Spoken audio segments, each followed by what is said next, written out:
KBS 열린 토론.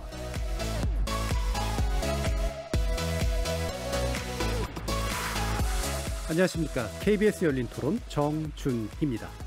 KBS의 최강시사 프로그램을 좀 듣는 편인데요. 아침에 출근길에 뉴스 인물들하고 이렇게 인터뷰도 진행을 하고 각종 현안 이런 이슈 그런 부분도 좀 관심 있게 듣고 있어요. 김어준의 뉴스공장 알고 있습니다. 당일 쏟아진 이슈도 당사자 인터뷰를 풀어낼 수 있으니까 또 관심도도 높아지고 영향력이 그만큼 커진 것 때문이 아닐까라는 생각이 드네요. 글쎄 아무래도 이제 사람들은 바로바로 이슈가 터지는 피드백을 원하는데 이제 라디오에 나와서 그런 걸 바로 피드백을 주시니까 정치에 대한 관심이 많아져가지고 시사 라디오 프로그램에 대해서 관심이 높아지는 것 같아요. 예전에는 저도 되게 무관심했는데 좀 알아야지 이제 어떻게 돌아가는 걸 알고 필요한 부분 같은 거를 찾아서 할 수 있고 자꾸 듣다 보면은 이게 또 익숙해지더라고요. 너무 당사자 인터뷰 위주로 하다 보니까 너무 자극적인 소재로 많이 시사화되는 것 같아서 그런 부분이 좀 고쳐졌으면 좋겠습니다. 총론적인 시사 토론이 많은 것 같아요. 약간 편향된 이념 논리 같은 게 항상 시사 토론고는 머릿속에 이렇게 남는 것 같아요. 그래서 조금 더 기존에 여태까지 했던 토론들에서 가장 중요한 핵심적인 요인들을 가지고 좀 전문성 있는 얘기들 이런 것들이 좀 더 필요할 때가 아닐까. 거리에서 만나본 시민들의 목소리 어떻게 들으셨습니까? 방송의 날 특집 KBS 열린 토론 주제는 시사 라디오 프로그램을 논하다입니다. 최근 몇 년 사이 시사 이슈를 다루는 라디오 프로그램들이 큰 인기를 끌면서 바야흐로 시사 라디오 전성시대가 펼쳐지고 있습니다. 촛불 시위와 박근혜 전 대통령의 탄핵 그리고 문재인 정부의 탄생 등 정치적 격변을 겪는 과정에서 다시 한번 정치와 사회 문제에 대한 대중적 관심이 높아진 것도 아마 배경이 됐을 겁니다. 시사 논평과 인터뷰를 중심으로 하는 라디오 저널리즘이 꽃을 피우자 각 방송국에서는 다양한 시사 라디오 프로그램을 선보이고 있고 청취자의 취향과 성향에 따른 활발한 참여가 다채로워지고 있습니다. 물론 이런 호황 뒤에는 빛과 그늘이 뒤따르는데요. 라디오 시사 프로그램이 과도하게 편향적이거나 선정적이고 받아쓰기 저널리즘, 따옴표 저널리즘을 양산한다는 비판적 시선도 있고요. 정치와 사회 문제에 대한 시민들의 관심을 끌어올려서 참여민주주의와 대중소통에 기여하고 있다는 평가도 있습니다. 방송의 날 특집으로 준비한 KBS 열린 토론에 이렇게 호황을 누리고 있는 시사 라디오 프로그램의 현주소를 짚어보고 더 나은 저널리즘을 위해서 우리가 고려해야 될 것들에 대해서 논의해보는 시간 갖도록 하겠습니다.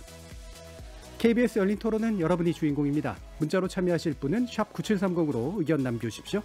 단문은 50원, 장문은 100원의 정보 이용료가 붙습니다. KBS 모바일 콩, 트위터 계정 KBS 오픈, 그리고 유튜브를 통해서도 무료로 참여하실 수 있습니다.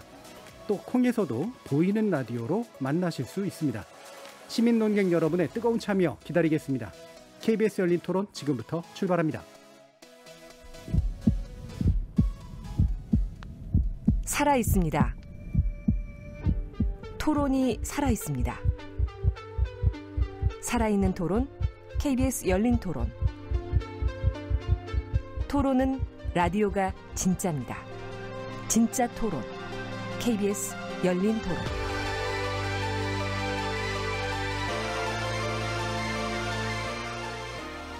오늘 방송의 날 특집 열린 토론 함께해 주실 네 분 소개하겠습니다. 먼저 저희 KBS 1라디오에서 직접 라디오를 진행하시는 두 분 모셨는데요. KBS 아침 시사 라디오를 여는 분입니다. 최경영의 최강시사 최경영 기자 모셨습니다. 안녕하십니까. KBS 최경영 기자입니다. 자, 또 다른 한 분은 하루를 또 마감해 주시는 분이죠. KBS 밤 시사 라디오 진행자신데요. 김성환의 시사야 김성환 시사평론가 나오셨습니다. 네, 안녕하세요. 자, 우리 두 분의 미디어 전문가 모셨는데요. 먼저 강유정 강남대 한영문화콘텐츠학과 교수 함께해 주셨습니다. 안녕하세요. 강유정입니다. 그리고 저희 열린 토론의 고정 패널이시기도 합니다. 이정훈 신한대 리나시타 교양대학 교수 나오셨습니다. 안녕하세요. 이게 참 약간 특집이긴 한데 살짝 민망한 구석도 없진 않아요. 일라디오를 이렇게 아침, 그다음에 저녁, 그다음에 심야 이렇게 담당하는 이렇게 사람들이 또 함께 하고 있고, 동시에 저희도 자주 모시거나 미디어 비평 함께 해주시는 또 두 분의 전문가 이렇게 함께 하고 계신데, 그래도 전 의미는 좀 있는 것 같습니다. 그래서 우리가 뭐 남의 프로그램을 평가하겠다라기보다는 특히 KBS 일라디오 같은 경우에는 시사를 중심으로 한 유일한 채널이기도 하기 때문에 방송의 날 특집으로 이런 자리를 마련해 보는 것도 의미가 있다고 보는데요. 제가 아까 말씀드리면서 이제 시사 라디오 프로그램의 전성기라는 말을 썼는데 이런 말에 대해서 일단 동의하시는지부터 한번 좀 들어볼게요. 먼저 김상한 평론가님은 그런 걸 느끼십니까? 전성기라고 하기는 조금 좀 민망하다는 생각이 들고요. 왜냐하면 과거에 라디오가 주 소비 매체가 됐던 시절이 있었기 때문에 지금 다시 전성기를 맞았다 이렇게 표현하기는 조금 그렇긴 한데요. 근데 다만 이제 미디어 환경이 굉장히 많이 바뀌고 있는 상황에서 이런 얘기들 많이 하죠. 라디오는 없어질 거다. 계속 그게 반복된 얘기였는데 안 없어지고 지금까지 잘 왔거든요. 그래서 저는 라디오를 비유를 하자면 냉면 같은 매체다 이렇게 생각하거든요.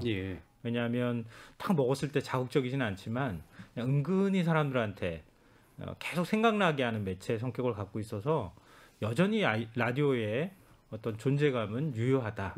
이런 부분에 있어서는 저는 개인적으로 동의하고 있습니다. 그러니까 슴슴한 평양냉면에 비유해 주셨는데 자극적인 함흥냉면도 있긴 해서요. 어느 쪽이십니까? 저는 평양냉면을 좋아하는 쪽이어서 네. 실제로 시사에 들으시는 분들은 느끼실 겁니다. 되게 슴슴하게 진행을 해주시기 때문에. 제가 지금 옆에서 좀 위축되고 있어요. 아침 시간대 시사는 굉장히 전투적으로 하는데 그렇죠. 저는 전투적으로 하면 좀 안 되거든요. 잠깨거든요. 그러니까 좀 편안하게 마무리를 해야 되는 프로그램이라서 이게 정반대 성격을 가지고 있는 제가 옆에 있으니까 조금 좀 그러네요. 사실 저도 그렇게 전투적으로 하지는 않아요. 편안하게 진행하고 있습니다. 자, 편안하게 하시는 우리 최경영 기자님께서는 어떻게? 저는 이게 약간 좀 유튜브랑 연결돼서 새로운 미디어가 출연을 하고 그 다음에 특히 이제 라디오 같은 경우는 FM이 그 전에는 압도적이었지 않습니까? 80년대, 90년대 같은 경우는. 그리고 라디오 PD가 각광을 받을 때도 사실은 가요랄지 팝이 굉장히 융성했었던 그런 시기고. 근데 이제 유튜브가 들어오면서 우연찮게도 그게 저작권 문제가 걸리잖아요, 음악이. 그렇죠. 그러니까 그쪽을 다시 재생해서 듣기가 좀 곤란해졌단 말이죠. 그러면서 이게 저작권이 아무래도 없는 이런 토론 프로그램이랄지 시사 프로그램, 정치 프로그램들이 유튜브에서 약진을 하면서 같이 구매체였던 라디오와 함께 어떤 시너지 효과를 내고 있지 않은가 그런 어떤 기술적인 측면에서 기술이 어떤 새로운 플랫폼을 개발을 했는데 그 플랫폼이 다시 약진하는 계기가 되는 그런 양상이 나타나고 있지 않나 그렇게 봅니다. 저도 사실 좀 비슷한 생각이 있어요. 이게 유튜브와 함께 간 측면도 있고 특히나 그 전에 팟캐스트가 또 한번 만들어진 게 있기 때문에 이게 라디오가 잘 중간 매체잖아요. 그래서 그러면서 같이 가는 효과가 좀 분명히 있는 거예요. 근데 비빔냉면은 아니시고 함흥냉면 아니시고 저도 평양냉면만 먹거든요. 평양냉면만 좋아하고 그런데 이게 나중에 말씀드리겠습니다만 좀 고민은 있어요. 고민은 있고 최근에 최강시사를 제가 한 지 6개월 정도 됐는데 아무래도 자극적인 발언을 하면 기사에 인용되는 건수가 굉장히 많아지고 그것을 계속 이제 와치를 계속 이렇게 모니터링을 하고 있는 제작진의 입장이나 진행자 입장에서는 저런 발언, 저런 센 발언, 저런 극단적인 발언을 하면 언론에 많이 입질이 오고 그 내 프로의 이름이 자주 노출되는구나. 그러면 홍보에도 도움이 되겠네? 라는 그런 어떤 선물적인 생각이 살짝 들어갔죠. 그렇죠. 근데 거기 사이에서 이제 어떻게 하면 정치의 본질인 정책이랄지 공약이랄지 이 사람들이 진짜 말하고자 하는 것들 그리고 또 다른 것 검증과 비판 이걸 균형을 잡으려고 노력을 하는데요. 쉽지는 않습니다. 사실 솔직히 말하면. 제일 중요한 고민이시죠. 아마 오늘 중요한 주제가 될 것 같긴 한데 그 뒷부분에서 좀 더 얘기 한번 나눠보고요. 자, 다른 두 분은 이제 주로 미디어 비평 쪽으로 하십니다만 또 강유정 교수님은 가끔 진행도 하시잖아요. 저는 시사 프로의 전성기라는 걸 사실 매우 체감하고 있습니다. 왜 체감이란 표현을 하냐면 제가 KBS 일라디오 출연하는 빈도수는 사실 데뷔 이후 크게 달라지진 않았는데 프로그램의 성격이 좀 바뀐 겁니다. 무슨 말이냐면 과거 한 10여 년 전에는 상당히 인문학 위주의 KBS 일라디오가 중심을 좀 차지하고 있었던 거예요. 그러다가 인문학이 지금 오히려 그런 뉴미디어 발전과 함께 강연 시장으로 조금 더 넓혀지면서 되려 이제 거기서도 나름의 저작권 시장이 또 생기기도 했고요. 그리고 저는 무엇보다도 촛불을 지나면서 많은 아까 우리 리드멘트에서도 시민 논객이란 표현을 쓰셨거든요.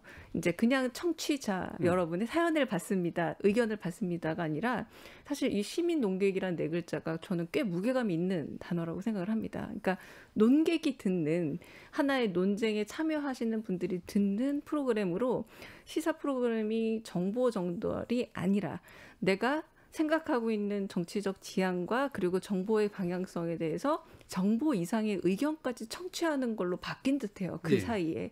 그러면서 같은 프로그램에 출연하고 있지만 단순 정보나 과거의 브리핑 위주가 있었다면 이제는 조금 더 의견을 청취하는 분야가 더 많아졌고 같은 시사라도 그리고 확실히 시사에 대해서 좀 더 단순히 그냥 운전하면서 혹은 이동하면서 하루의 시간을 보내는 정도가 아니라 좀 유심히 들어야겠다라고 해서 재청취하시는 분도 많아진 거 보면 지금 분명히 시사 프로그램의 전성기 내지는 라디오에서 시사 프로가 오히려 혹은 라디오 자체가 좀 옛날게 되는 게 아닌가 했더니 되려 오히려 그 청취성이라는 것과 구술성이 굉장히 힘을 발휘하고 있는 게 요즘 아닌가 이런 생각합니다. 네. 방금 그 말씀 주셨지만 저도 이제 일라디오 이렇게 뭐 보통 이렇게 채널을 하나 통으로 듣는 분들이 좀 많으시잖아요. 라디오의 특성상. 근데 일라디오 이제 진행하다 보면 아침에도 나오시고 점심 때도 나오시고 저녁 때도 나오시고 그 청취자 중에 보면은 정말로 거기에 고정으로 계시는 분이 계세요.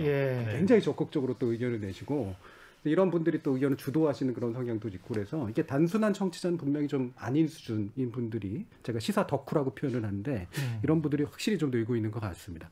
이종훈 교수님은 또 어떻게 생각해 보세요? 우선은 그런 부분도 있지 않습니까? 한 시사 주간지에서 지금 매년 조사하고 있는 한국을 누가 이끌고 있는가 조사해서 언론 부분 보면 몇 년째 1, 2위가 이제 전직 라디오 시사 프로그램 진행자이거나 현직 라디오 시사 프로그램 진행자거든요.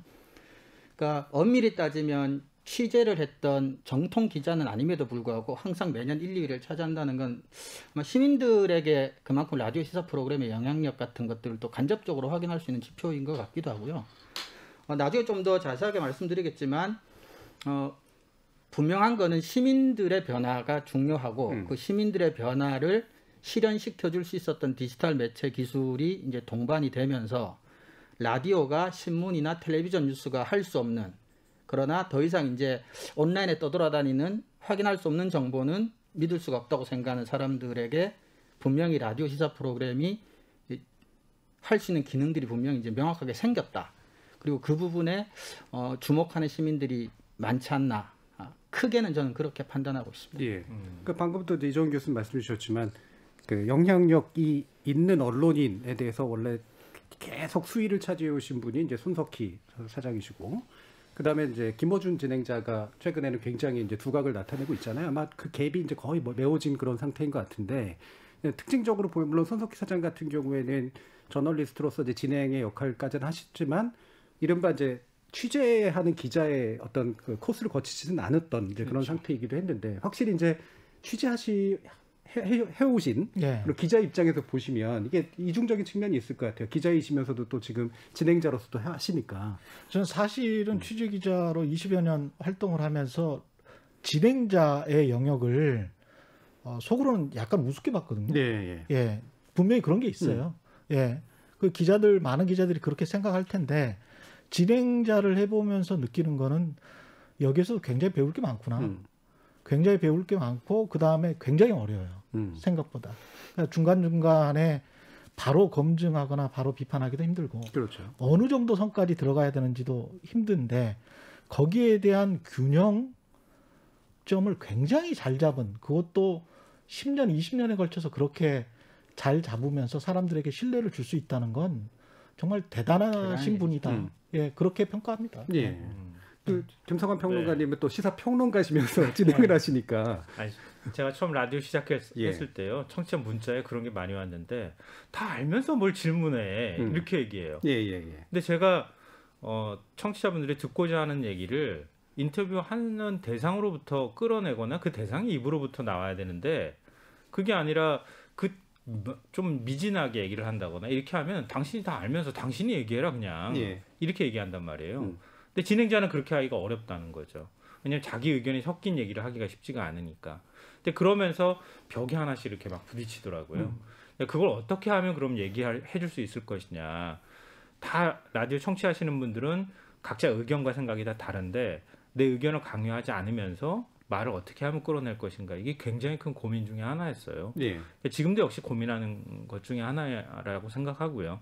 근데 이게 이제 과거의 시사 프로그램 전성기라고 얘기하는 시기에는 이 진행자를 통해서 정통 저널리즘에 가까운 방식의 어떤 그 진행의 흐름들을 가져나갔단 말이에요.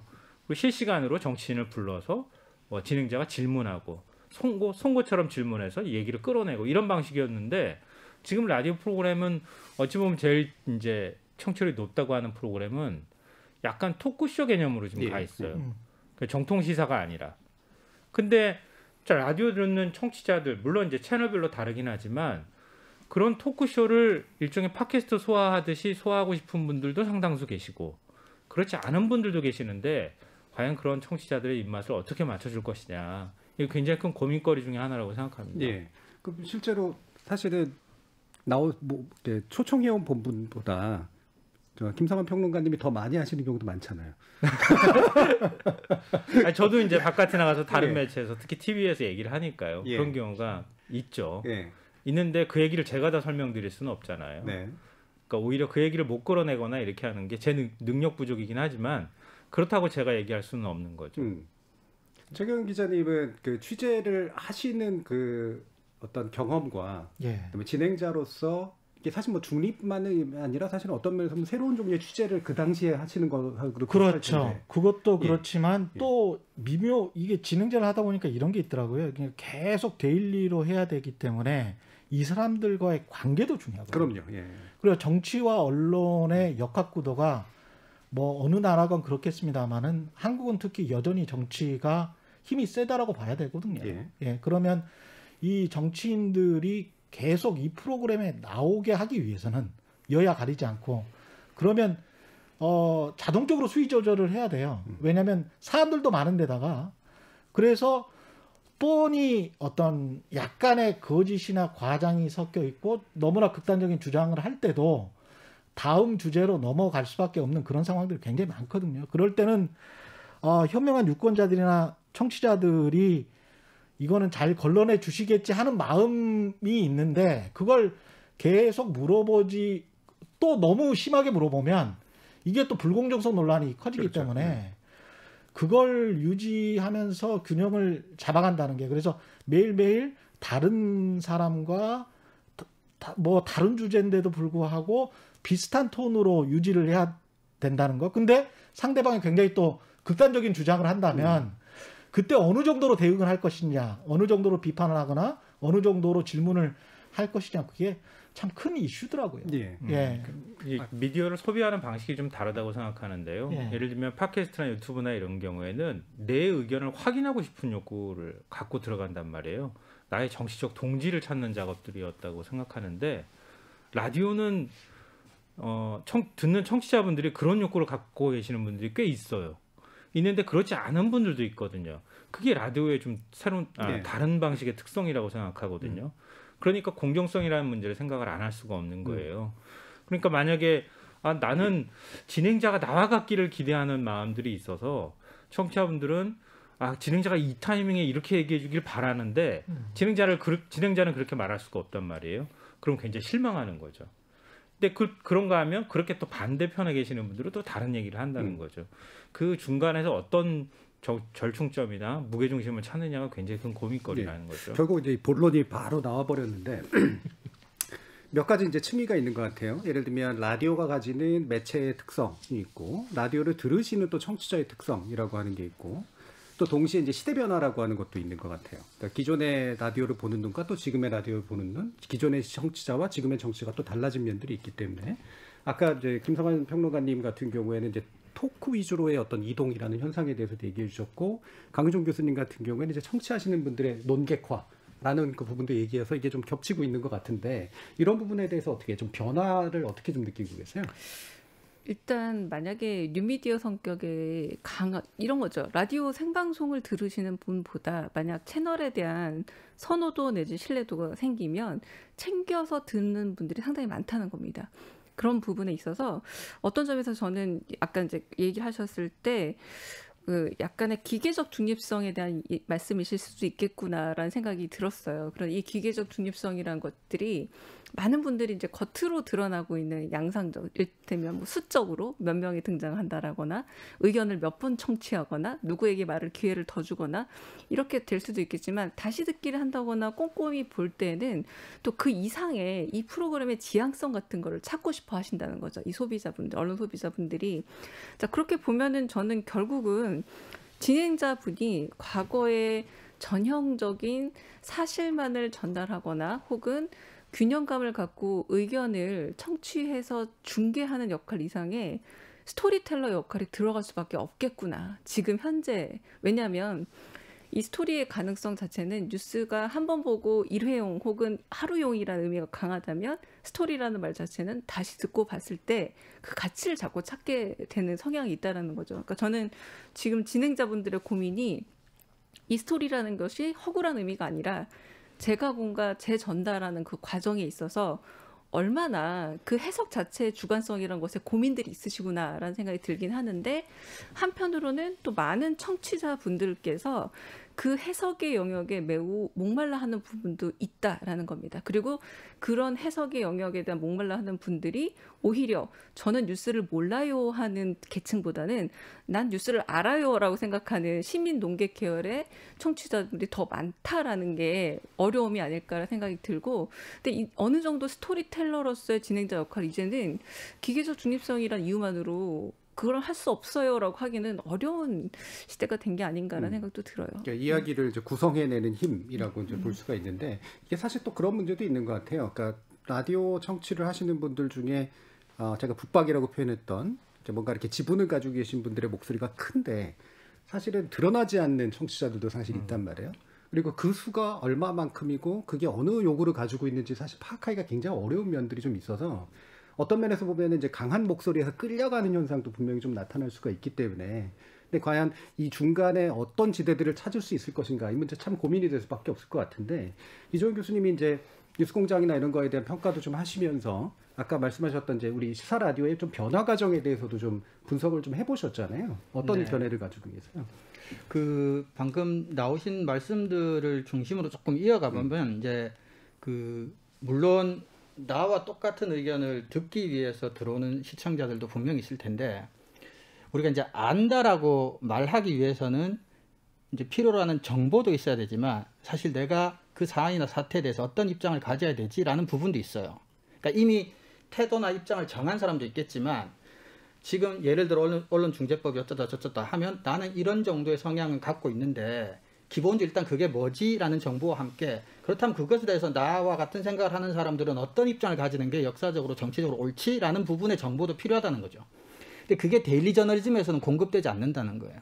그러니까 우리가 이게 굉장히 조금 힘든 부분이 분명히 라디오 저널리즘을 선호하는 사람들은 데일리 저널리즘에 실망했거나 데일리 저널리즘에서 제공하는 단편적인 정보 이상을 원하는 사람들인데 이 사람들이 라디오 저널리즘을 추구하는 그런 원인을 생각해 봤을 때 기계적 중립이라고 하는 것은 일종의 똑같은 것밖에 안 될 수도 있거든요. 그러니까 저는 사실은 기계적인 중립은 라디오 저널리즘이 추구하는 목적이 데일리 저널리즘이 추구하는 목적과 다르다면 저는 그거는 그렇게까지 애쓸 필요는 저는 사실 없다고 봐요. 네. 오해 소지가 있는데 그래서 데일리 저널리즘이 뉴스 소스나 뉴스 대상에 대해서 가지고 있는 태도를 그것보다 한 걸음 더 들어가겠다고 선언한 라디오 저널리즘이 똑같은 태도를 취할 필요는 없다. 다만 오히려 중립성은 사실은 저는 섭외 과정에서만 필요하다고 봐요. 그러니까 계속해서 특정 입장을 가진 사람만 부른다면 문제가 되겠죠. 그런데 어떤 형태로건 부른 사람한테 무언가를 끄집어내기 위해서는 저는 그거는 기계적 중립은 오히려 실패할 수밖에 없다고 봐요. 사실은 진실이 다양한 얼굴을 가지고 있고 때론 진실이 상당히 고통스럽고 추하다고도 말하잖아요. 그럼 사람들은 신문이나 9시, 8시 뉴스에서 나오는 것 가지고는 진실을 알 수가 없다고 생각하는 사람들이 한 발 더를 원해서 라디오를 만약에 듣고 당사자로부터 듣고 싶고 전문가로부터 해설을 듣고 싶은데 거기서도 조금 긴 신문, 조금 긴 9시 뉴스, 8시 뉴스밖에 못 듣는다. 그러면 오히려 그거는 진실의 다양한 얼굴을 찾기가 힘들고 그래서 저는 오히려 내용 자체에 목매달고 말하는 사람 이제 내용을 하러 나왔을 텐데 진행자들이 조금 더 포커스를 맞출 부분은 결론적 내용이 아니라 근거를 꼭 물고 늘어질 필요는 저는 있다고 봐요. 사실 진실은 근거 속에 담겨 있을 가능성이 많거든요. 예. 그래서 그런 식으로 해서 조금 이제 근거를 잡고 결론은 시청자들 몫으로 맡긴다면 깊이 파고들면서도 편향성이나 기계적인 중립성에 대해서도 크게 시달리지 않으면서도 청취자들이 원하는 정도의 정보나 깊이 같은 것도 좀 줄 수 있지 않을까. 그리고 다양한 입장을 발굴해내고 다양한 입장을 전달하는 것은 다원주의 차원에서도 바람직도 하고 그 부분은 조금 용기를 가지실 필요가 저는 있다고 봐요. 예. 굉장히 흥미로운 말씀이신 것 같은데요. 그러니까 라디오가 제일 지금 중립적인 입장에 서 있는 거라고 저는 생각해요. 다른 어떤 매체보다도 라디오가 그나마 가장 중립적인 입장에 지금 서 있는 거거든요. 특히 KBS 라디오는 더하다고 생각하는데요. 그러니까 예를 들면 이제 언론중재법과 관련해서 신문이 보도하는 걸 보면 과잉 보도하죠. 일방적이죠. 예. 네, 신문이라고 하는 제한적인 지면이 딱 있는데 그 지면에서 최대한 절제해서 기사를 집어넣는 게 가장 기본적인 원칙이잖아요. 그게 아니라 자신과 관련되어 있는 문제는 과잉 보도합니다. 과잉해서 반응해요. 정보도 잘 안 전해요. 과연 언론중재법 개정안을 기자들이 다 읽고 기사를 쓰고 있는지도 저는 의심스러워요. 제가 들여다보니까. 근데 그렇게 보도하는 거예요. 무조건 잘못됐다고 딱 정해놓고 기사를 쓰는 거죠. 신문은 그렇다 치고요. 유튜브나 뭐 팟캐스트는 더 하죠. 그러면은 남아있는 거는 얘기하자면 공영방송 정도 남아있는, 기존의 우리 지상파라고 불리는 방송밖에 안 남아있는 거죠. 근데 TV는 우리보다 더 많이 시달리죠, 사실은. 그러니까 라디오가 그나마 뭔가를 잡으려고 자꾸 노력하기 때문에 이 정도라도 유지가 되는 것이다. 이런 생각은 들어요. 그러니까 말씀하신 것처럼 라디오를 진행하는 데 있어서 어떠한 그 정보를 더 끌어내서 더 많이 전해줄 것이냐도 중요한데 진행자가 거기에다 의견을 더 막 덧붙이기 시작하면 라디오도 굉장히 많이 사회적 타깃이 되고 라디오 자체가 더 흔들릴 가능성도 사실 있는 거죠. 예. 항상 그 고민이 있는 것 같습니다. 이런 고민은 있어요. 그러니까 그 신문이나 TV 매체가 가지고 있는 표피적 공정성과 관련해서는 굉장히 큰 문제가 있다고 보고요. 저도 이제 TV 방송 기자를 오랫동안 했기 때문에 일단 뭐 A4 용지로 생각을 하시면 될 것 같아요. 그러니까 시사기획 창 같은 프로그램이 몇 페이지짜리를 쓰고 그게 인터뷰가 이제 몇 개 들어가고 실제로 쓰는 게 한 15페이지 정도 될 텐데 그중에서 인터뷰 빼고 나면 7페이지 내지 8페이지 정도랍니다. 그 정도 되거든요. 40분짜리면. 그런데 지금 우리 라디오 프로에서 말하는 내용들을 다 트랜스크립 하면 받아 써보면 엄청난 양이 나오거든요. 그렇죠. 그런 굉장히 좀 인덱스 할 수 있고요. 그러니까 안에 내용들이 깊이가 있을 수 있고 그거는 중립적이거나 뭐 기계적 중립이나 공정성의 문제가 아니고 더 들어가면 들어갈수록 정직해진다는 거죠. 저는 이건 정직함의 문제라고 봅니다. 그래서 라디오는 시간이 지나면 지날수록 사람들이 진실을 알게 되는 힘이 있다. 그건 왜냐하면 계속 듣게 되면 어떤 게 정직한 의견이고 어떤 게 과장된 의견이고 어떤 게 너무 정파적으로 치우친 의견인지를 청취자들이 가늠할 수 있거든요. 그리고 유권자들은 그 정도의 힘은 분명히 있다라고 보는 거고요. 그렇게 생각을 해본다면 라디오가 가지고 있는 힘은 굉장히 크다라는 거죠. 그러니까 시간과 함께 생각을 해본다면 진실을 훨씬 더 밝혀내는 데는 라디오가 굉장히 큰 힘을 가지고 있다. 그렇게 봅니다. 물냉이 되는 거예요. 그렇게 하다 보면 물냉이 돼야죠. 그렇죠. 그렇죠. 평양냉면이 되는 거죠. 그러니까 이게 어떻게 하다 보니까 이제 라디오를 자랑하는 게 좀 톤이 되어버리긴 했습니다만 확실한 장점은 그런 건 있을 것 같아요. 저희가 아마 연구를 해봐야 되긴 할 텐데 종편이 등장하고 난 다음에 이른바 정치 지식이 늘어난 듯한 착각을 하시는 분들이 늘었잖아요. 맨날 정치 얘기를 하니까. 근데 실제로 조사를 해보면 정치 지식은 과잉한데 정치적인 어떤 합리적 판단을 내리는 데는 별로 도움이 안 되는 경우들이 굉장히 많이 있는 거로 나타나거든요. 그러면 이제 아마도 이럴 수 있을 것 같아요. 유튜브를 듣는 분들, 팟캐스트를 듣는 분들, TV를 보시는 분들, 또 라디오를 보시는 분들을 쭉 한번 모아놓고 정치나 사회지식 수준하고 합리적 판단을 내릴 수 있는 어떤 것들을 한번 비교를 해보면 제가 볼 때는 라디오를 지속적으로 듣는 분들에게서 좀 그런 성향이 훨씬 더 좀 많이 나타나지 않을까라는 가설이 있긴 있는데 실제로 그럴지는 잘 모르겠습니다만 이정훈 교수님 어떻게 보세요? 그럴 개연성은 조금 있어요. 그러니까 저도 아주 최근 데이터는 못 봤는데 몇 년 전에 이루어진 연구 같은 경우도 수용자 프로파일 보니까 라디오 시사 프로그램의 주요 청취자들이 비교적 고학력이고 고소득이라는 데이터는 제가 봤어요. 그러니까 제가 아까 이제 입장 얘기한 것도 사실은 그 이제 예를 들면 언론중재법이 우리 계속 예를 들고 있으면 찬성하느냐 반대하느냐 왜 찬성하느냐 뭐 언론이 저쪽 하면은 사실 어떤 의견을 자꾸 끄집어내기 위해서 진행자가 노력하기보다는 그럼 언론의 자유를 침해하기 때문에 반대한다고 하셨는데 언론의 자유가 어떻게 침해가 된다고 생각하십니까? 라는 식으로 계속 근거를 계속 이제 주장을 이제 무너뜨리기 위해서가 아니라 그런 식으로 계속 이야기를 끌어내는 거죠. 사실은. 그렇죠. 예. 그냥 레토릭으로 하는 말들도 그렇죠. 많으니까. 예. 그렇죠. 그런 게 좀 더 중요하고 그래서 저는 이거는 이제 정밀하게 조사를 안 해봐서 확신은 없지만 제가 생각하는 거는 어쨌거나 박근혜 전 대통령 탄핵 이후에 그리고 디지털 미디어를 통해서 여러 가지 이제 장단점을 다 겪고 지금 시사 라디오 프로그램을 주로 듣는 청취자 프로파일링이 만약에 다소 고학력에 다소 고소득이라고 한다면 이제 이분들은 어떤 형태로건 뉴스 소비에 대해서 효능감을 가지신 분들이에요. 이제 옛날 매스미디어처럼 줄 테니까 받아라. 이런 식으로 통하는 건 아닌 것 같아요. 근데 어쨌거나 잠정적으로 신뢰도가 떨어지는 인터넷 그리고 너무나 단편적인 데일리 저널즘 사이에서 정보 플러스 의견 플러스 해설에 목말라하는 사람들이 현재 라디오 시사 프로그램에 지금 잠깐 머물러 있다. 그러면 이제 이 사람들을 어떻게 할 것이냐라고 생각하는 것도 저는 어떤 면에서는 조금 너무 과신하는 것일 수도 있어요. 제작자는 우리 채널, 우리 프로그램만 생각하지만 시청자는 사실은 그냥 언론을 뭉터기로 생각하는 거예요. 그렇죠. 예. 근데 무슨 말씀이냐면 내가 뭐 이쪽이다, 내가 저쪽이다, 우리 프로그램 중립적이다, 우리 프로그램이 이쪽이다라고 생각하지만 사실은 사회 전반적으로 중립이면 되는 거예요. 이게 5개의 매체가 다 중립적인 매체 5개가 있는 것보다 진보 2개, 보수 2개, 중도 하나가 있는 게 사회적으로 훨씬 더 건강한 거거든요. 다원주의 차원에서는. 그러니까 어쨌거나 시민들은 전체를 보는 거예요.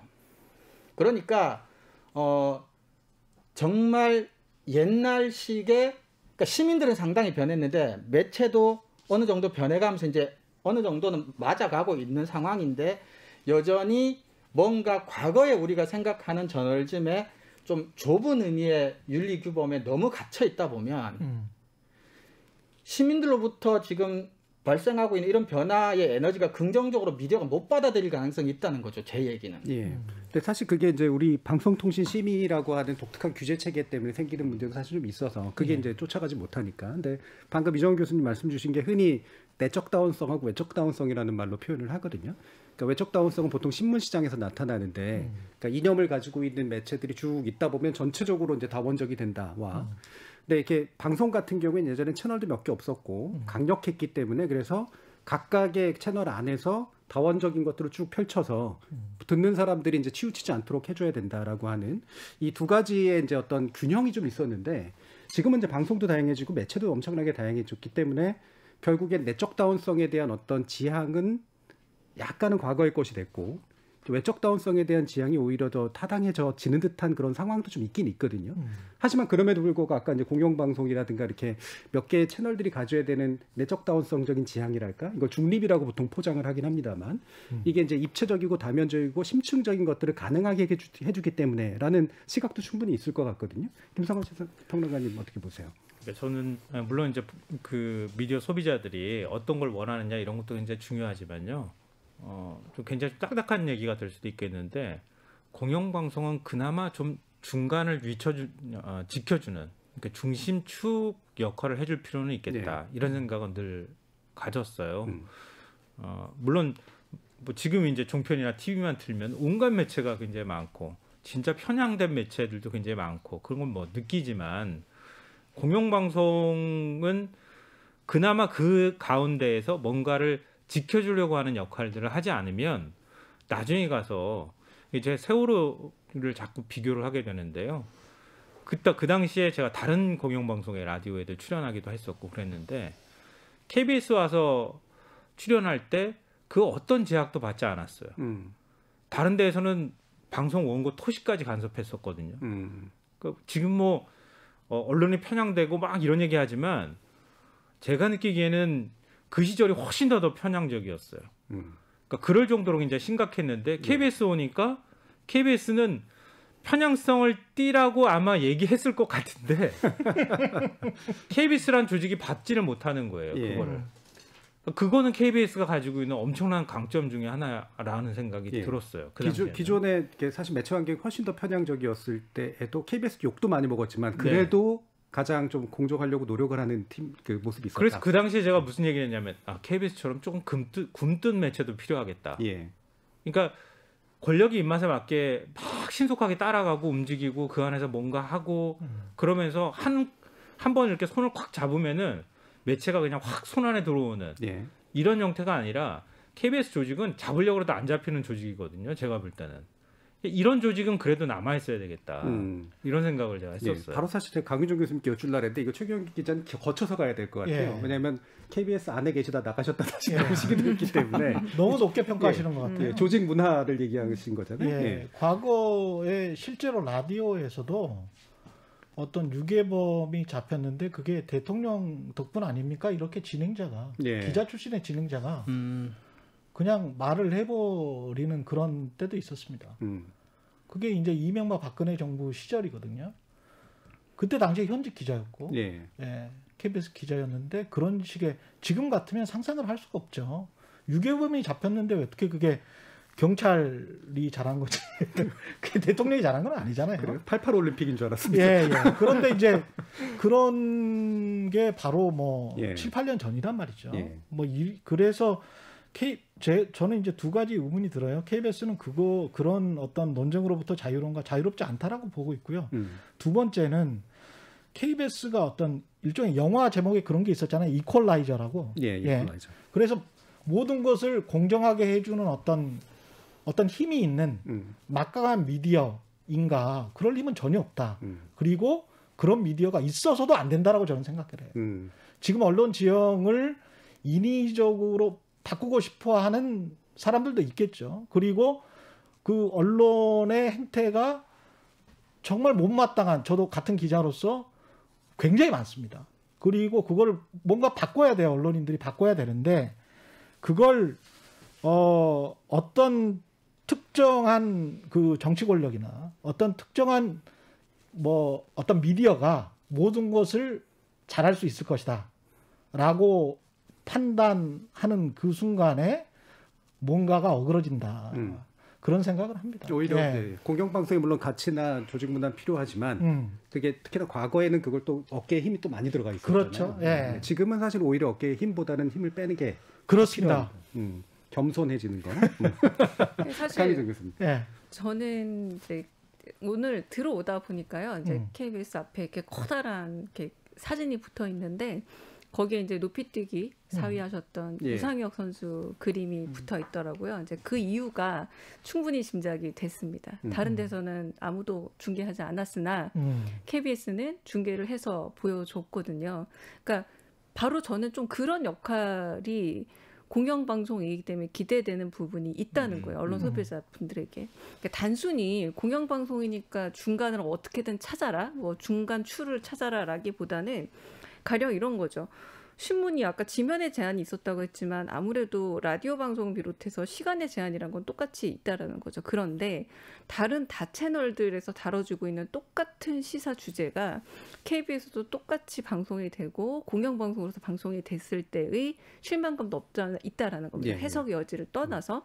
그렇다면 다른 데서 다루지 않는 다른 어떤 이야기 꼭 들여다봐야 되는 우상혁 선수 얘기 같은 이를테면 그런 어젠더 세팅을 하고 있느냐에 대한 질문을 좀 던지고 싶고요. 그리고 그런 의미에서 저는 또 높게 보는 게 이번에도 느꼈는데 그래도 그 재벌 총수의 가석방 문제에 대해서 굉장히 집중력 있게 취재와 보도를 하고 그 문제에 대해서 언급을 하는 것도 한편으로는 어떤 점에서는 사주로부터 자유로운 또 공영방송으로서 KBS니까 하는구나 제가라고 생각은 든 적은 있었어요. 그런 점에서 이렇게 다매체 시대라면 저는 채널의 성격이라는 게 이 공영성이라는 걸 너무 방어적으로 중간 찾기로만 볼 것이 아니라 그렇기 때문에 오히려 자유롭게 다룰 수 있는 영역도 있다라는 개방적인 시선으로 본다면 이 시사 프로그램이 훨씬 더 자유로울 것 같아요. 저는 때로는 어떤 주제가 궁금해서 거의 모든 시사 프로그램을 조금씩 이렇게 목차를 들여다보고 뒤져볼 때가 있는데 새로운 얘기를 찾아볼 수 있는 채널이 거의 다 똑같은 얘기만 하고 있다는 생각이 간혹 들거든요. 그럴 때 오히려 그런 의미에서의 차별성을 공영방송이 찾을 수 있지 않을까라는 생각이 저는 좀 있습니다. 예. 이것도 되게 중요한 지적이신데 이제 공영방송의 여러 가지 가치 중에 이제 뭐 공정성도 있고 뭐 불편부당성도 있고 그러지만 탁월성도 있고 균형성도 있고 사실은 방금 말씀하신 차별성 같은 요소가 있단 말이에요. 차별을 독보적으로 하면 제일 좋은 거긴 한데 과연 그 부분이 이제 우리 공영방송과 라디오, 특히 공영방송 라디오에 어떤 의미를 가질 수 있는지 저 1부 잠깐 마치고요. 2부에서 좀 더 핵심적인 쟁점으로 다시 한번 세워가지고 얘기해보면 어떨까 싶습니다. 여러분은 KBS 열린 토론과 함께하고 계십니다. 토론이 세상을 바꿀 수는 없습니다. 하지만 토론 없이 바꿀 수 있는 세상은 어디에도 없습니다.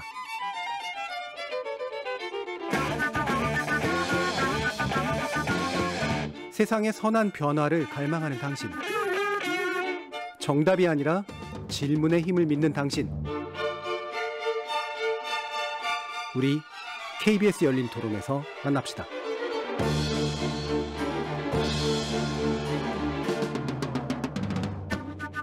KBS 열린 토론 시사 라디오 프로그램을 논하다라는 주제로 최경영의 최강 시사 진행자인 최경영 기자, 김성환의 시사야 진행자인 김성환 시사평론가, 그리고 강유정 강남대 교수, 이정훈 신한대 교수와 함께하고 있습니다. 자, 바로 이어서요. 그러니까 되게 중요한 의제가 떠오른 것 같은데 이를테면 우리가 손석희 시선집중이 만들었던 라디오에서의 새로운 어떤 시사 프로그램의 전형이 저는 이제 JTBC의 뉴스룸에서 좀 기존의 TV 저널리즘을 바꾸는 데 영향을 꽤 끼쳤다라고 생각을 하거든요. 이제 그게 그런 의제로 표현이 되죠. 저 한 걸음 더 들어가겠다. 심층성의 문제. 그리고 그걸 인터뷰 저널리즘으로 상당 부분 해소를 하고요. 그 다음에 이제 의제를 새롭게 설정해서 지속하려고 했던 게 이제 세월호 국면에서 좀 많이 탁월함을 보였던 그런 케이스인데, 과연 이제 공영방송의 편향성의 문제로부터 좀 벗어나서 좀 다른 시각으로 우리가 좀 더 심층적이면서 다면적이면서 이렇게 차별적인 의제를 설정할 수 있는가, 이 부분하고 좀 연관해서 얘기했으면 좋겠는데요. 제가 또 이걸 꺼내든 이유가 저도 이제 시사 프로그램을 진행하면서 이제 매일 아침 듣고 또 저녁 때 또 김성환의 시사도 듣고 최경영 시사 뉴스공장도 듣고 막 이제 다 듣는단 말이에요. 근데 들으면서 느끼는 게 뭐냐면 각각의 약간 차별성들은 분명히 있는데 의제가 돌고 있다는 느낌을 굉장히 많이 받아요. 결국에는 아마 작가님들도 그렇고 PD님들도 그럴 텐데 남의 방송 들으면서 또는 남의 언론 보면서 내 의제를 설정하다 보니까 생기는 문제도 있지 않은가라는 건데, 또 그러다 보니까는 이게 좋은 효과는 있죠. 이제 올라타면은 청취율에도 좀 도움이 되고 그러긴 하는데, 나쁜 문제는 방금 이제 강유정 교수님께서 말씀해 주신 것처럼 그 쳇바퀴 돌듯 하는 것에서 벗어나지 못하게 되는 현상 같은 것들이 좀 있는 것 같아요. 여기에 대해서 일단 우리 이정훈 교수님 말씀 한번 좀 들어보고 두 분의 이제 진행자 말씀도 한번 듣겠습니다. 그건 뭐 현재로서는 불가피한 부분은 제작진들에게는 있을 것 같아요. 그러니까 아이템을 선정하는 과정이 정 교수님 말씀하셨지만 기존의 보도나 다른 언론의 뭐 움직임들 같은 것들이 원소스가 될 수밖에 없으니까 그런 부분은 있다고는 보는데, 근데 차별성이라고 하는 부분이 이제 일부 마지막에 이야기하다 이제 입으로 넘어 조금 연결시켜서 말씀을 드리면, 우리가 뭐 깊이라는 차원의 차별성도 라디오 저널리즘은 가질 수가 있을 테고요. 소재가 비슷하다 하더라도. 그다음에 저는 입장이라는 게 굉장히 중요한 정보 가치가 있는 거라고 생각하거든요. 듣는 사람에게.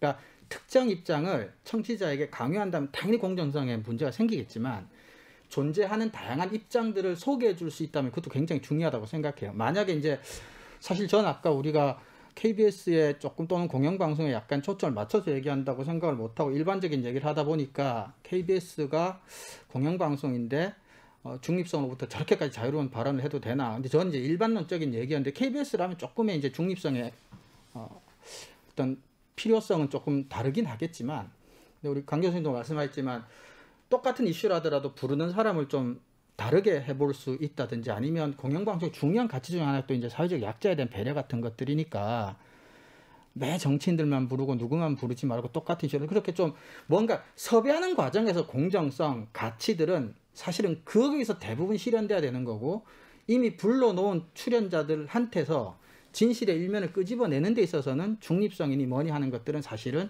방해가 될 가능성이 사실 좀 더 크다고 생각해요. 그래서 아이템 자체를 차별화한다는 게 현실적으로 제작진들에게 어렵다면 과연 섭외를 어떻게 할 것이냐 그리고 요거를 한 번만 하고 말 것이냐 아니냐. 그러니까 우리 손석희 저널리즘도 정 교수님 말씀하셨지만 조금 더 끌겠다는 게 손석희 저널리즘의 가장 큰 특징이거든요. 그러니까 우리가 한 번만 하고 말면 KBS는 그걸 한 2번 한다든지 3번 한다든지 그러면 다양한 출연자들 좀 불러올 수가 있기 때문에 뭐 그런 식으로 좀 변화는 다른 데서 좀 찾을 수 있지 않을까 저는 그런 생각을 해봤습니다. 예, 섭외를 좀 더 차별적이고 다면적으로 하고 일단 부른 다음에는 깊이를 추구하고 입장을 다양한 의견을 좀 끄집어내고 그러니까 사회가 전체적으로 언론중재법이나 어떤 사안에 대해서 8의 입장을 이제 가지고 있는데 2의 입장이 전혀 드러나지가 않아요. 근데 그 2의 입장을 공영방송이 끄집어내는 게 불공정하냐? 전 절대 그렇지 않다고 생각해요. 예. 이거는 우리 최경영 기자님께서 또 아침에 또 매거진식으로 또 진행을 하시다 보면 많이 또 생각하실 만한 부분이기도 한데. 그렇죠. 예. 근데 저는 뭐 내부자 입장에서 봤을 때는 이런 점도 좀 지적을 하고 싶은데요. 가령 KBS 예산이 한 1조 5천억 정도 될 겁니다. 근데 이제 다른 종편들도 많이 생기고 차별화하면서 굉장히 정파적인 주장을 하거나 아니면 특정 어떤 매체에 집중하는 뭐 라디오에 집중한다거나 TV에 집중한다거나 아니면 드라마에 집중한다거나 뭐 이런 업체들이 많이 생겼잖아요. 그랬을 때 1조 5천억 원이 가지고 있는 효과가 과연 어떤 효과가 있을까? 그걸 다 분산을 해보면 그거는 뭐 한 부문당 한 100억씩 갈 수가 있고 그러면 오히려 니치마켓의 강자들이 KBS보다 훨씬 더 많은 인력과 자원을 가지고 시장에서 그런 플레이어들이 굉장히 많이 나타났다는 거죠. 그렇죠. 개별 단위에서는 왜 경쟁력이 있는. 그런데 그럼에도 불구하고 규제는 그러면 규제는 지상파 규제와 공영방송의 규제를 KBS 같은 경우는 다 가지고 있단 말이죠.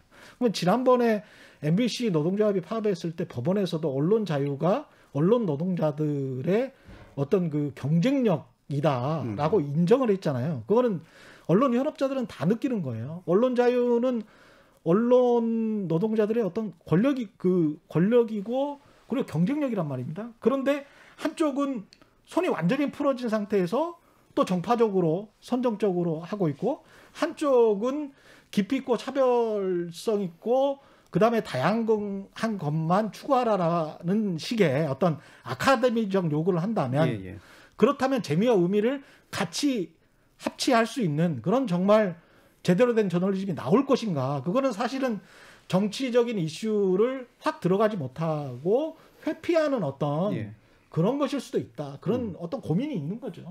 사실 모든 걸 다 잘하라고 요구하면서 돈은 별로 안 주고. 그렇죠. 규제는 엄청나게 많고요. 그러니까 뭔가 확실해야 되는데 그렇죠. 할 수 있도록 만들어주거나 그렇죠. 아니면 필요한 것들을 할 수 있도록 만들어주거나. 그렇죠. 그런 거는 진짜 손발 다 묶고 축구 경기 하라는 거하고 똑같은 거예요. 이런 식의 그라운드는 굉장히 불공정합니다. 제가 보기에는. 김상훈 평론가님. 제가 경험하고 있는 두 가지를 섞어서 말씀드리고 싶은데요. 최근에 보도 전문 채널에 제가 출연하는 프로그램에 모 야당에서 비판 성명을 냈어요. 거기서 이제 뉴스에 대해서 일종의 뭐 앵커 브리핑 비슷하게 브리핑하는 내용도 편파적이고 출연자도 편파적이다 이러면서 비판 성명을 냈는데 근데 그 당이 TV조선이나 채널A 편파적이라고 성명 낸 걸 제가 본 적이 없거든요. 그러니까 그런 식으로 하는 거예요. 근데 그렇게 함에도 불구하고 언론인은 흔들리죠. 거기에 흔들린다는 거예요. 그 예를 들면 제가 다른 종편 여러 군데는 안 나가지만 그 프로그램에 가면 어떻게 하면은 시청률을 올릴까? 이게 지상 과제이고 또 하나는 어떻게 하면 보수 입맛에 맞출까? 두 가지를 고민하면서 뉴스 흐름을 짜고 있다는 게 보여요. 제가 그걸 얘기를 해도 보수 인사들도 그걸 공히 인정할 정도로 그렇게 해요. 근데 그렇게 함에도 불구하고 그 매체에 대해서는 또 얘기를 안 한단 말이에요. 그러니까 그런 일들이 반복되고 있다. 이게 이제 첫 번째 문제인 것 같은데요. 그러니까 언론이 견디는 능력, 강심장의 능력이 필요한데 지금 강심장이 될 수가 없는 환경이 돼 있다. 그게 언론 자유에 관한 문제하고 관련이 되어 있는 건데요. 위로 올라가면 올라갈수록 심장이 쪼그라들어가지고 어느 정치 세력이 뭐라도 한마디 하면은 그러면은 프로그램 바꿔. 이렇게 하면 안 돼. 자, 컨셉 좀 바꾸면 안 될까? 그래서 밑으로 내려온다는 거예요. 실제로 그런 경험을 그 보도 전문 채널에서 하고 있는 걸 제가 경험하고 있기도 하고.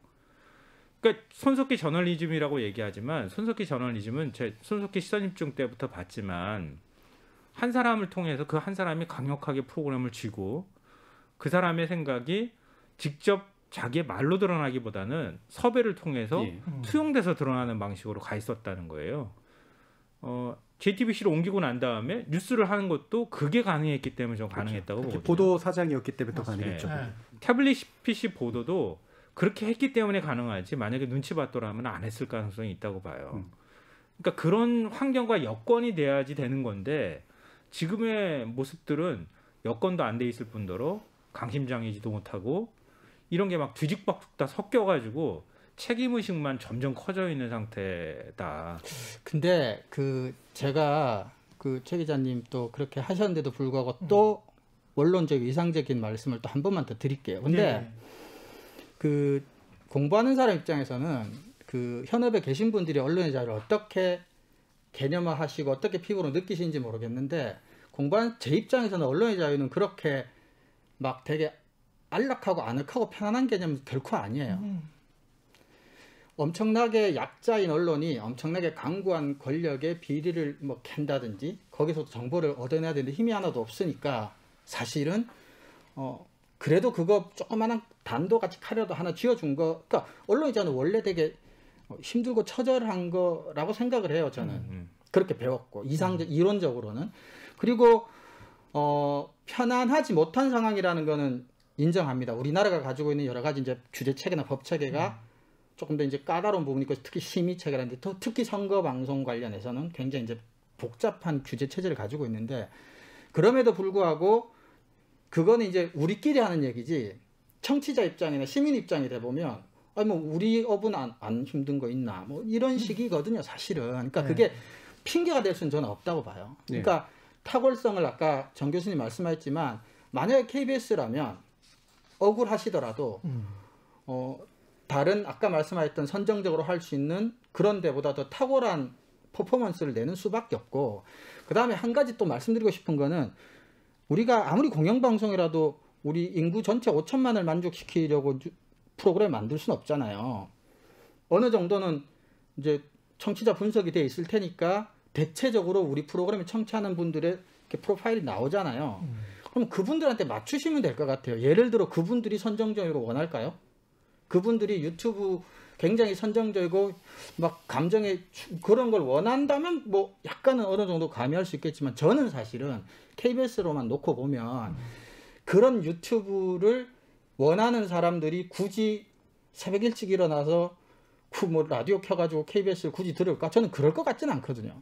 예, 지금 사실 뭐 언론자에 대한 얘기가 그렇게 이해가 돼요. 방금 이제 두 분이 말씀해주신 부분은 이를테면 그게 균질적인 개념으로 쓰이고 있지 않다는 거죠. 이를테면 종편이나 보도 전문 채널에 대해서 만약에 현재 정부 여당이나 특정한 사람이 너희 편향적이야라고 욕하면 왜 언론자유 탄압해?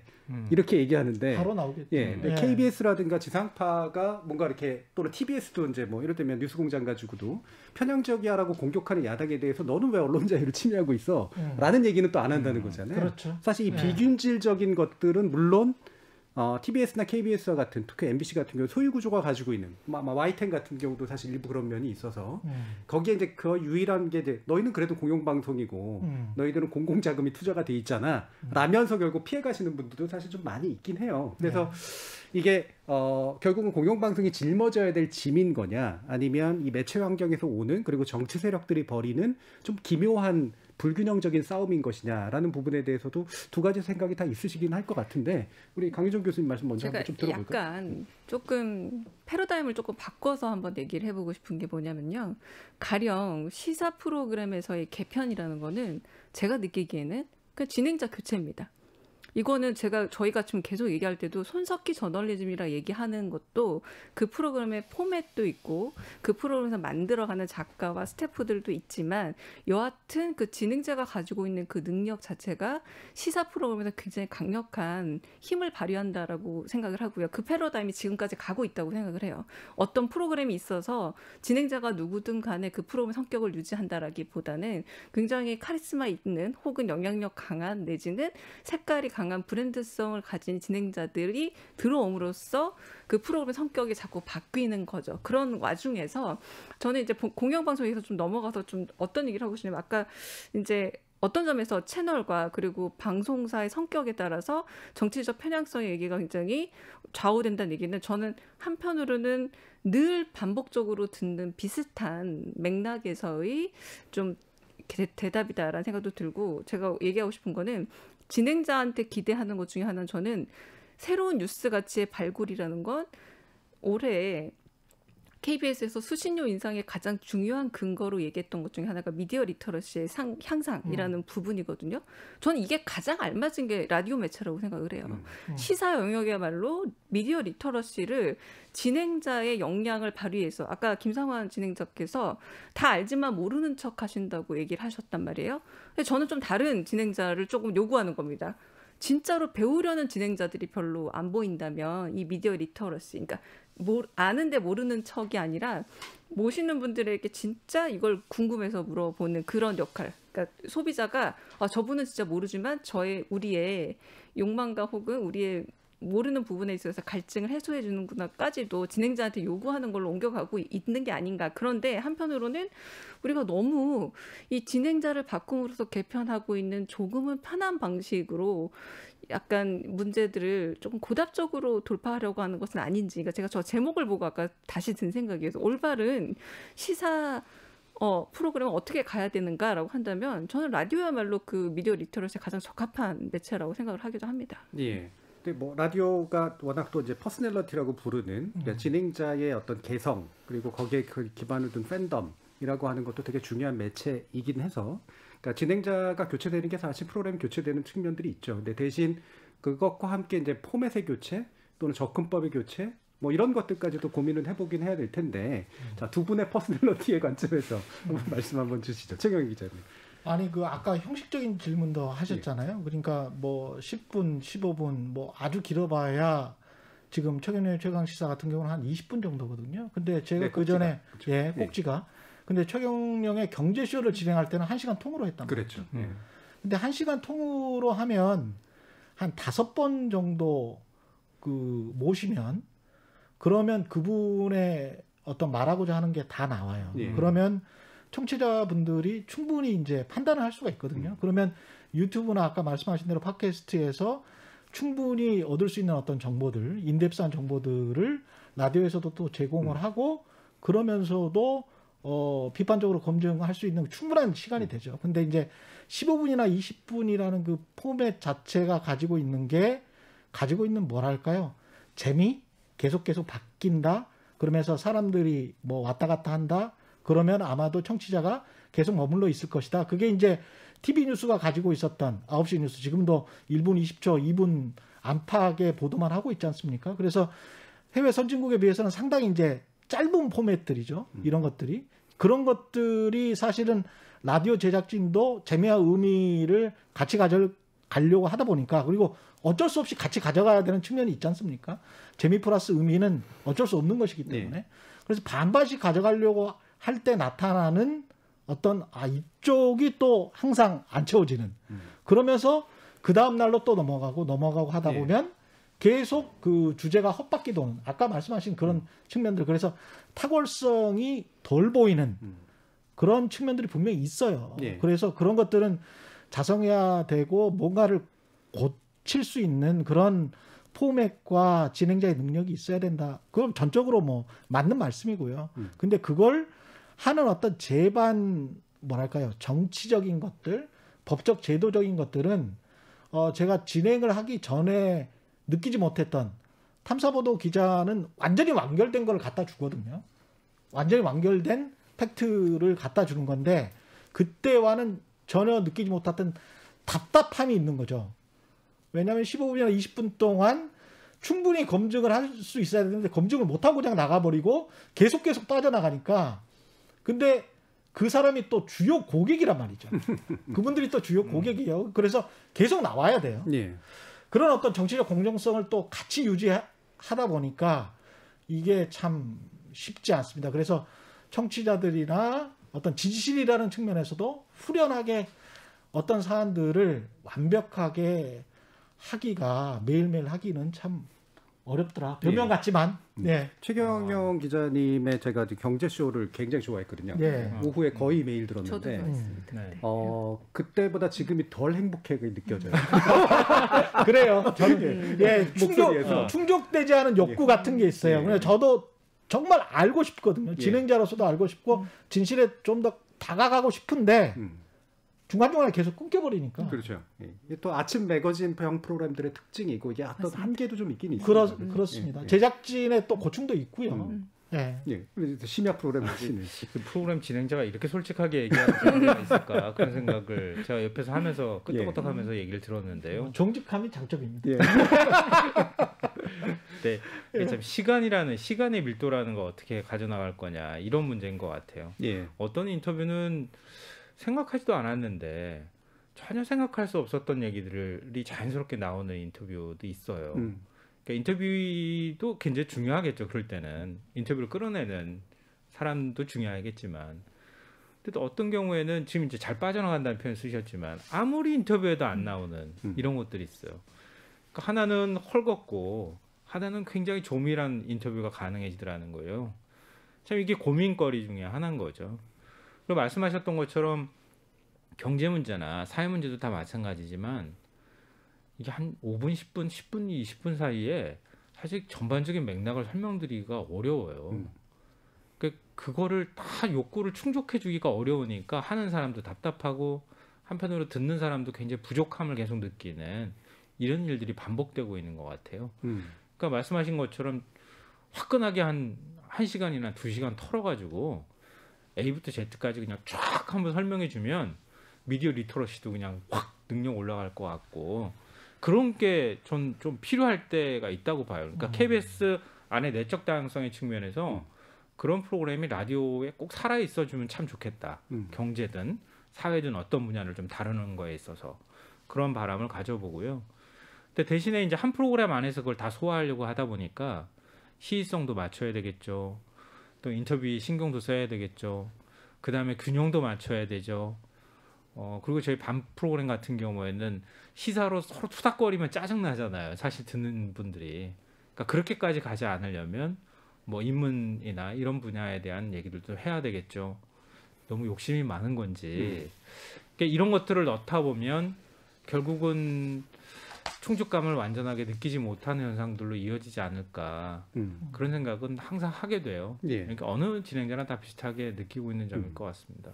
이게 이제 해외 경우도 한번 좀 살펴보면 이게 영국 같은 경우에는 BBC 위주 체제니까 BBC의 매체력이 워낙 강해서 부르면 다 나와요. 일단 그래서 되게 인기가 좋을 수밖에 없고 라디오 4의 그 아침 투데이 프로그램 같은 경우는 3시간이 나거든요. 근데 이게 정치인들, 그러니까 의회 의원들 사이에서 의제 설정이 가장 강력한 프로그램으로 벌써 30년째 이제 꼽히고 있는 건데 이거는 이제 매체력이 주는 효과인 것 같고 미국 같은 경우에 보면 이제 러시 림보 쇼라고 아마 아시는 분들 아실 텐데 이게 완전 보수파 또 이제 라디오잖아요. 이건 완전히 편향적으로 해서 먹고 사는 그런 프로그램이고 한 중간 정도가 이제 NPR 같은 데서 퍼블릭 라디오에서 하는 이제 프레시에어 같은 거죠. 이게 고품격으로 정제된 거로 한 사람을 붙잡고 굉장히 오랫동안 얘기를 하는 아마 이런 매거진형 프로그램은 이제 라디오 4의 그 투데이 프로그램 같은 것. 그다음에 정치적인 어떤 팬덤형은 이제 러시 림보 쇼 같은 거. 그다음에 이제 깊이를 추구하는 건 이제 프레시에어 같은 거. 이런 게 이제 아마 그 기본 포맷으로 좀 만들어져 있는 것 같은데 우리 라디오 같은 데도 이제 이런 것들을 다 시도하고 있죠. 그리고 시도해 왔고. 근데 제가 볼 때 가장 큰 차이점은 경쟁이 너무 심하다. 그러니까 이게 너무 많아서 좋은 것도 있지만 너무 많기 때문에 안 좋은 것들도 분명히 좀 있는 것 같아요. 특히 공영 라디오 같은 경우에는 너무 많았을 때 어떤 것들을 해야 되느냐 문제가 좀 고민할 수밖에 없는 그런 측면들이 좀 있죠. 이게 또 얘기하다 보니까 저희 열린 토론의 사실 제일 큰 장점은 한 주제 가지고 깊이 있는 얘기를 할 수 있다는 건데 근데 끝날 때쯤 되면 시간이 부족하다라는 느낌을 받기 때문에 아침 라디오는 얼마나 부족하다는 느낌을 받으실까 이런 생각이 좀 드는데요. 방송의 날 특집으로 저희가 라디오 저널리즘에 대해서 한번 쭉 이야기를 나눠봤는데 굉장히 다양한 이야기들, 고민들이 좀 실제로 느낄 수 있었던 것 같습니다. 마무리 발언으로 우리 라디오 프로그램들 어떤 것들을 하면 좋을지, 특히 공영 라디오 어떤 것들을 하면 좋을지 더 한번 얘기를 한 1분 정도씩 들어보도록 하죠. 이번에 이정훈 교수님부터 한번 들어볼까요? 네, 제가 오늘 계속 시종일관 댁에 드리고 싶은 말씀은 라디오가 원했던 원치 않았던 라디오 시사 프로그램 많이 할 수 있는 영역에 우연히 굉장히 많은 기대를 갖고 있는 청취자층들이 생겼다. 여러 가지 이유로. 그래서 어쨌거나 지금은 라디오 시사 프로그램에 머물고 있을 텐데 이분들이 계속해서 얻고자 하는 것을 라디오로부터 얻지 못한다면 또 언젠가 또 기술이 발달해서 다른 매체가 생기면 또 떠나갈 수도 있겠죠. 근데 제가 현장을 모르는 사람이어서 현장에 계신 분들한테 무슨 소리를 하냐 소리 들을지도 모르겠지만 정 교수님 방금 전에 외국 사례 얘기했지만 이게 데일리 저널리즘과 탐사 저널리즘 그 중간 어디에 있는데 라디오 저널리즘이 근데 이게 어느 쪽으로 조금 더 옮겨서 편해진다면 절대 데일리 저널리즘 쪽은 아니에요. 그러니까 하루 방송 시간을 늘리거나 단위를 하루 단위가 아니라 일주일 단위를 하거나 하는 수밖에 없어요. 아이템 하나를 5일 한다든지 이런 식으로. 그래서 그런 식으로 발생하는 문제들을 해결하면서도 라디오 저널리즘한테 바라는 긍정적인 가치들은 저는 계속해서 지켜가야 한다. 그리고 데일리를 계속 고집하면서 백화점식 편성을 계속 이제 한 프로그램 안에서 아이템을 백화점식으로 다루는 거를 고집하면서 힘들어서 못하겠다라고 하면은 그거는 조금 포맷을 바꾸거나 시간을 늘리는 형태로 해결하는 게 저는 오히려 바람직하다. 그래서 그걸 유지하느라고 지금 좋은 때를 만나서 라디오 저널리즘의 장점을 살려가고 있는 상황에 그 장점을 다 스스로 죽일 필요는 전혀 없다. 저는 그렇게 생각합니다. 예. 그 말씀 나왔으니까 최경 기자님 말씀 또 그런 측면에서 지금 아까 그 정주영 교수님도 그 말씀하셨지만 여러 가지 프로그램 하셨지만 그 NPR의 그 All Things Considered라는 프로그램 좋죠. 있잖아요. 그런 프로그램도 한 15분 정도 리포트를 해버리거든요. 그리고 굉장히 그 오랜 취재 경험을 가지고 있는 기자들이 나와서 이야기를 하는 거고 그 제작도 완성된 제작이 나오잖아요. 15분 정도로 팩트 위주의 보도를 하면 그럼 굉장히 깊이 있는 보도입니다. 네. 예. 근데 그걸 한 2꼭지, 3꼭지만 한다고 하더라도 하루의 이슈가 완전히 정리가 되거든요. 그렇죠. 그러면 라디오든 TV든 간에 그런 식의 어떤 그 깊이 있는 정보를 팩트 위주로 다방면으로 이 프로그램 명이 가지고 있는 All Things Considered라는 모든 것을 고려해서 우리는 이 프로그램을 이 보도를 하고 있다라는 굉장히 강한 자신감이고 자존감인데요. 그런 정도의 수준으로 KBS가 빨리 올라가야 아까 말씀하신 교수님 말씀하신 그 탁월성, 그 탁월성으로 어떤 공정성의 논란이랄지 중립성의 논란이랄지 이런 다른 논란들을 다 잠재울 수 있을 것이다. 그건 전적으로 동의합니다. 올팅스 컨스터도 이게 제4의 범주인데 제가 미처 얘기하는데 잘 얘기해 주셨는데 이게 사실 KBS 라디오 저널리즘 하면 되게 좋을 것 같다는 생각이 자, 우리 강혜종 교수님 말씀 들어보죠. 저는 오히려 그 기계적 중립성을 족쇄로 생각하지 마시고 오히려 좀 기회가 될 수도 있을 테요. 무슨 말이냐면 너무 많은 미디어들, 뭐 유튜브를 비롯해서 새로운 미디어들 사이에서 요즘 왜 포스트 트루스라고도 하고 탈진실을 얘기하지만 오히려 안정감 있고 정말 취재력이 있는 정말 제대로 된 정보에 대한 갈증은 훨씬 더 높아졌다고 생각을 합니다. 그리고 소위 조금은 비아냥거리는 말투로도 사용됐던 레거시 미디어라는 개념 자체에 대해서 많은 청취자분들과 그리고 언론 소비자분들이 오히려 레거시 미디어이기 때문에 가능한 여유가 있다는 신뢰감을 아직 여전히 공고하게 가지고 있다는 생각이 일단 들고요. 그래서 저는 농담처럼 얘기해서 아까 제가 진행자분들 얘기했지만 저는 어떤 시사 프로그램이든 패널을 통한 차별화는 불가능하다고 생각해요. 왜냐하면 패널 똑같다가 아닐까. 패널이 풀이 똑같죠. 똑같죠. 그래서 약간의 경우의 수에 약간 차별화 두듯이 그 정도지. 그래도 차별화 될 수 있는 거는 바로 진행자의 몫인데 정말 저는 두 분의 의견에 동의합니다. 그래도 KBS 그리고 공영방송 라디오라면 이건 어떤 방송사를 떠나서라도 대표적으로 그 언론사를 대표할 수 있는 특정한 말 그대로 취재력을 공고하게 갖춘 프로그램이 있을 수 있다라고 하는 게 라디오 영역이라고 보는 거죠. 그래서 그 부분에 대해서 너무 일이 일비하거나 내지는 외압이거나 내지는 시청률 문제에 지난하게 흔들리지 않고 그런 걸 마련해 줬으면 하는 바람이 있습니다. 네. 자, 김성환 평론가님. 네. 무거우시죠? 네, 언론에 대해서 얘기할 때 제가 뭐 가끔씩 이제 비유드는 게요. 제가 한때 동대문에서 옷을 만들어서 팔아본 적이 있었어요. 거기에서 20년, 30년씩 일을 하시는 분들이 허리를 한 번도 못 펴고 주무시는 거예요. 근데 그분들하고 그 밤을 보내고 난 다음에 나와서 그분들이 뭔가 웅성웅성하는 거죠. 신문 기사 딱 하나 때문이었어요. 그 시장과 관련된 신문 기사 하나를 보고 그 많은 사람들이 모여서 얘기를 하고 있더라고요. 언론은 그래야 한다. 그러니까 누군가에게 그게 절박한 자기의 문제로 와닿을 수 있게 기사를 쓸 수 있어야 한다. 이런 생각을 항상 하고 있거든요. 그러니까 오늘 말씀 들으면서 첫째로는 핑계 대지 말자. 둘째로는 제가 할 수 있는 범위 내에서 최대한 밀도 있게 뭔가의 정보를 전하기 위해서 노력해야 되겠다는 거 하고요. 마지막으로는 우리 사회에 잘 보이지 않는 곳에 있는 기사나 얘기들 이런 것들을 KBS니까 얘기하도록 노력해야겠다. 또 제가 뭐 패럴림픽 얘기나 이런 거 할 때 제 스스로도 굉장히 뿌듯하거든요. 근데 그런 것들에 대한 얘기를 좀 더 많이 해야 되겠다 이런 생각을 하게 됩니다. 예, 제가 김성환 평론가님 저녁 프로그램을 좋아하는 게 되게 차분해서인데요.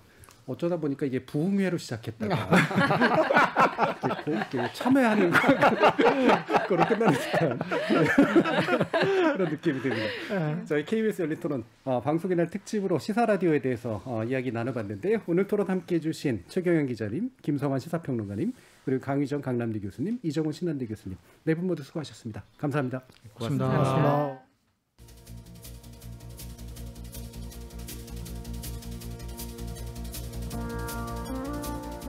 비디오가 라디오 스타를 죽여버렸어. 이젠 그걸 되돌릴 수 없지. 너무 멀리 와버렸거든. 1977년에 발표된 버글스의 노래 가사입니다. 영상 매체의 등장과 함께 음성 매체의 영광은 사라지는 듯 했지만 그간 우리가 경험한 바처럼 매체의 변화는 또 그렇게 일방적인 것만은 아닙니다. 시대와 함께 그리고 시민들의 요구와 함께 할 때 모든 매체는 자신만의 반짝임을 가질 수 있을 겁니다. 참여해주신 시민논객 여러분 감사합니다. 지금까지 KBS 열린 토론 정준이었습니다.